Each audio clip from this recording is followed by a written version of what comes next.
জীবনে সফল হওয়াটা খুব জরুরি, কারণ সবসময় দেখলাম পরিবারের মানুষ থেকে শুরু করে আত্মীয় স্বজন ভাই ব্রাদার সবার কাছেই সফল না হইলে কোনো দাম নাই। সবসময় দেখলাম কি, যখনই পকেট পথে টাকা হইলো, যখনই পরিস্থিতি খুব ভালো হইলো, তখনই মনে করছে সব মানুষ আপন বানাইলো, সব মানুষের কাছে ভালো আছিলাম। কিন্তু যেই দেখলাম পকেটটা শূন্য, প্রতিষ্ঠিত হইতে পারলাম না, নিজের এখনো সাকসেস দিতে পারলাম না, সব জায়গায় যখন ব্যর্থ দেখলাম, সেই মুহূর্তে দেখলাম যে পরিবারের মানুষ থেকে শুরু কইরা ভাই ব্রাদার বন্ধু বান্ধব সব মানুষই, সবার কাছে আমি পর।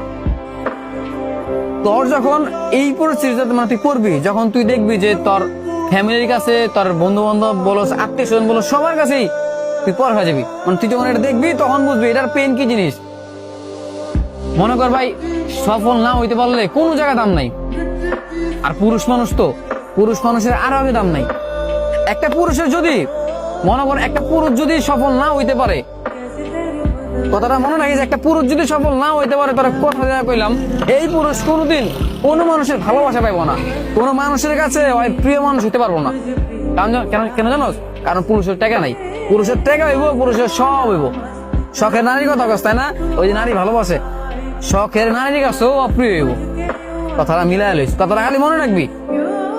একটা সময় পর দেখবি আজকে তোরা যেই মানুষটা কয় না ভালোবাসি ভালোবাসি, তোমার জন্য আমি সবকিছু করতে রাজি, এই কথাটা যে কয় না, একটা সময়ের পর গিয়ে দেখবি তোর এই মানে এই সেম কথাটা অন্য একটা মানুষকে কইব।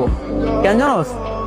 সময়ের পরিবর্তনে তোর সময় যদি আজকে খারাপ হয়, বা এখন তোর সময় খারাপ না, তুই দেখ তোর শখের নারী অন্য মানুষও এই কথাটা কইতাস।